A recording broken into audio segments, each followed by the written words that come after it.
Okay, so hello. This is the second part of our lesson on vectors.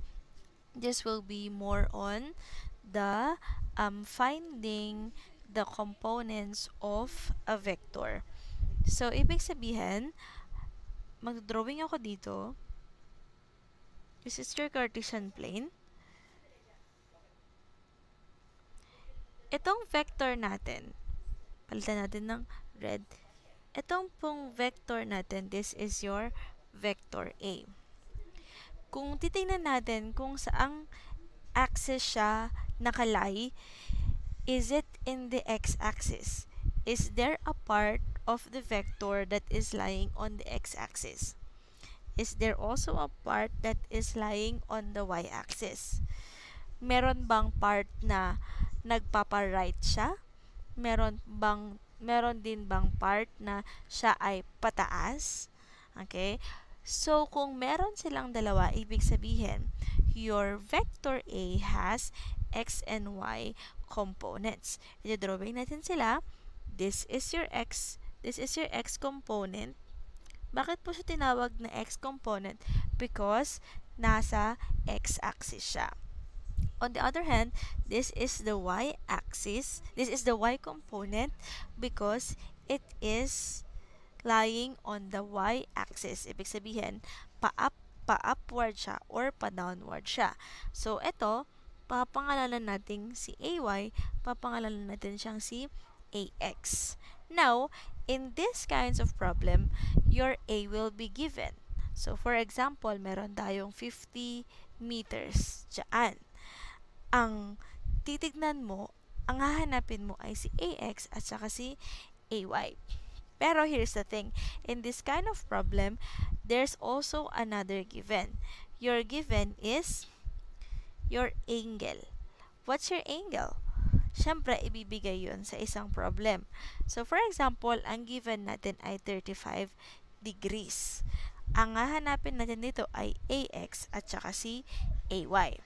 Okay, so that is, ito yung condition. O, ngayon, kailangan kong i-discuss sa inyo yung tinatawag nating trigonometric function.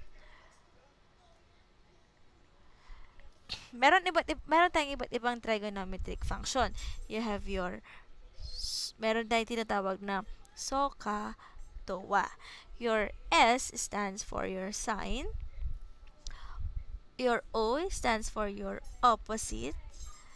Your H stands for hypotenuse. Si C naman, that's your cosine. That's your A is for your adjacent. And H is for your hypotenuse. Meron din po tayong tan, opposite, over, adjacent. So, paano yun, ma'am? Ganito siya. So, sine, so, S-O-H. Okay? Cosine, C-A-H. Ka. Okay? And then T, T-O-A. Yan yung gagamitin natin para isolve si AX at saka si AY. So, I have here a right triangle. So, I have here a right triangle. Paano natin siya nasabing right triangle? Kasi, ito ay 90 degrees. So, for example, this is 35 degrees. Can we identify kung saan dito si opposite, kung saan si hypotenuse, at kung saan si adjacent? Okay. Relative to this angle, from this angle, saan kaya si opposite? Opposite, ibig sabihin, yung katapat niya. Ano ba yung katapat niya? Ito yung katapat niya. Okay? This is your opposite. Okay? So, ano naman po yung katabi ng angle? This is your adjacent or yung katabi ng angle kasi this is the angle and this is the adjacent. Ito yung adjacent natin. Okay? Next, ano naman yung tawag dun sa may pinakamahabang side ng triangle? That is your hypotenuse. That is your longest side of the triangle. You have your hypotenuse. Now, we are going to compare this one and this one.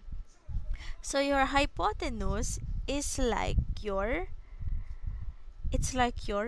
A. Tama? Dito. Tama? And your opposite is your Y.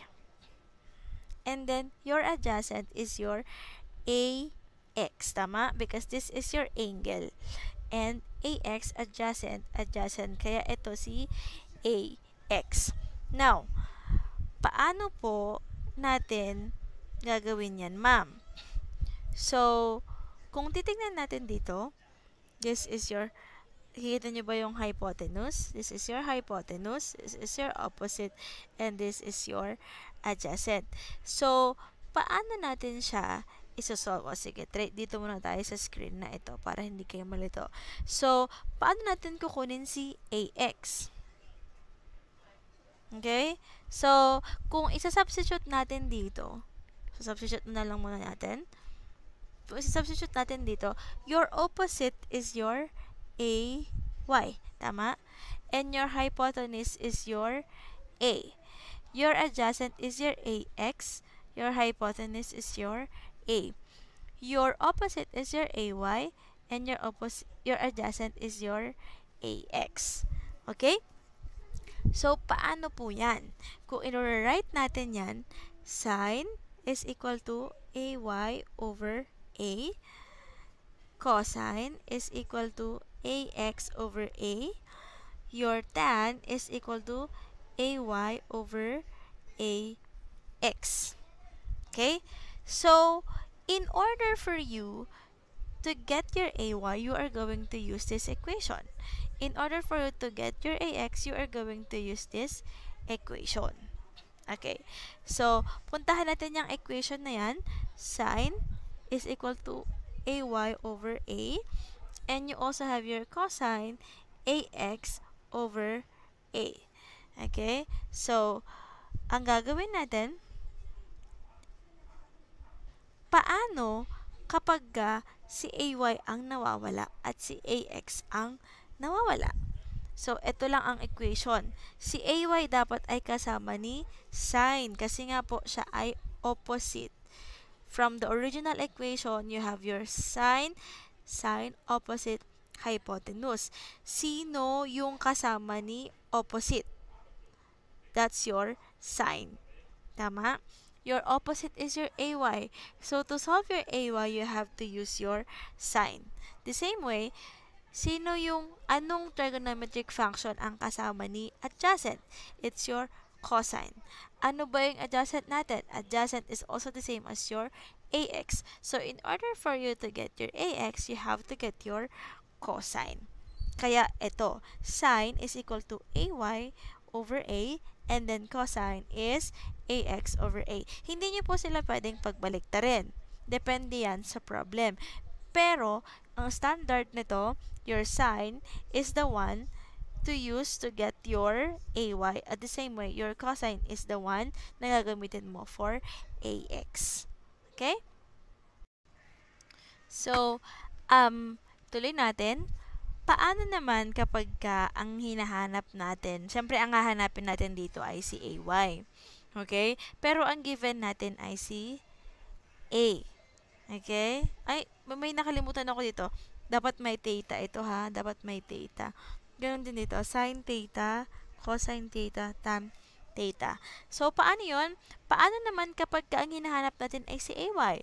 Let's just learn to manipulate. How to manipulate this equation. Sin theta, AY, A. Since ang hinahanap natin ay si AY, you have to manipulate that. You just cross-multiply them. Cross-multiply. So, your AY is equal to A sin theta. In the same way naman ho tayo, kapag kasi AX naman po ang hinahanap natin, your AX is equal to cross multiply lang your A cosine theta. Therefore, ang magiging equations natin, our final equations to get your AX and AY are the following. You have your AX is equal to A cosine theta, and then your AY is A sine theta. This will be your equations for these kinds of problems. Magbibigay ako ng examples mamaya, but you have to take note of these equations.